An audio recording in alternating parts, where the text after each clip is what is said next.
donner la libéralité dans la nouvelle alliance. La dîme est abolie. La dîme n'est pas d'actualité. Comment donner sous la nouvelle alliance? Aujourd'hui, les gens disent que la dîme a été abolie, mais c'est la libéralité et que la libéralité va au-delà de la dîme. Que dit la Bible? Paul est en train de faire une collecte pour une église qui était en difficulté, des personnes en difficulté. 2 Corinthiens 8. Il a dit que dans la circonstance, quand on prend 2 Corinthiens 8 à partir de 13 à 14, il ne s'agit pas de se dépouiller, mais que votre superflu dans la situation présente pourvoie aux besoins des autres. Ça veut dire quoi? Il ne faut pas donner de son nécessaire. Il y a des églises dans lesquelles tu pars, on te demande de donner ton salaire, d'aller même t'endetter parce qu'il y a un projet. Ce n'est pas ce que la Bible dit. Ok? Quand on lit 2 Corinthiens 8, ce n'est pas ce que la Bible dit. La Bible dit que c'est ton superflu qui doit pouvoir aux besoins des autres. Mais avant tout, qu'est-ce qui doit primer? C'est l'amour. D'accord? C'est l'amour. Ok? Il a dit dans 2 Corinthiens 9, celui qui sème peu moissonnera peu. 2 Corinthiens 9, verset 6. Voilà le verset avec lequel on vous demande de donner. Et il faut donner beaucoup pour recevoir beaucoup. Ce n'est pas vrai. Celui qui sème peu moissonnera peu. Celui qui sème peu d'amour, pas beaucoup d'argent, moissonnera peu d'amour. Parce que dans 2 Corinthiens 9, le verset 10, il dit celui qui pourvoit à la semence augmentera votre semence de sorte que vous puissiez produire toute espèce de bonté avec des fruits de la grâce. Voilà la récompense. Ce n'est pas l'argent. La semence d'un enfant de Dieu, ce ne sont pas ses biens matériels.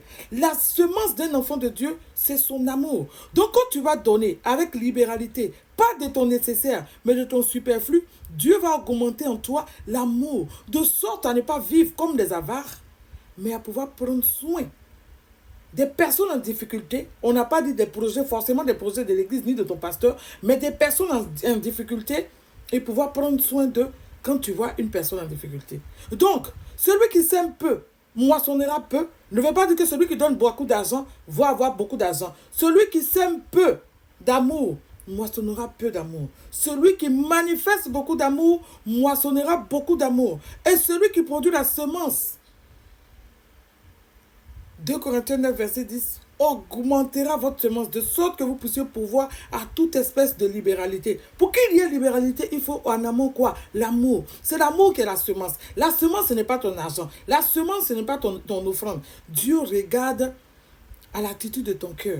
Donc quand aujourd'hui l'église te dit que celui qui sème peu moissonnera peu, ce n'est pas ton argent que tu dois moissonner, c'est ton amour que tu dois moissonner. Il ne faut pas que tu donnes de ton nécessaire. Il faudrait que quand tu as fini de faire tes calculs, ce que tu peux donner, c'est ce que tu donnes.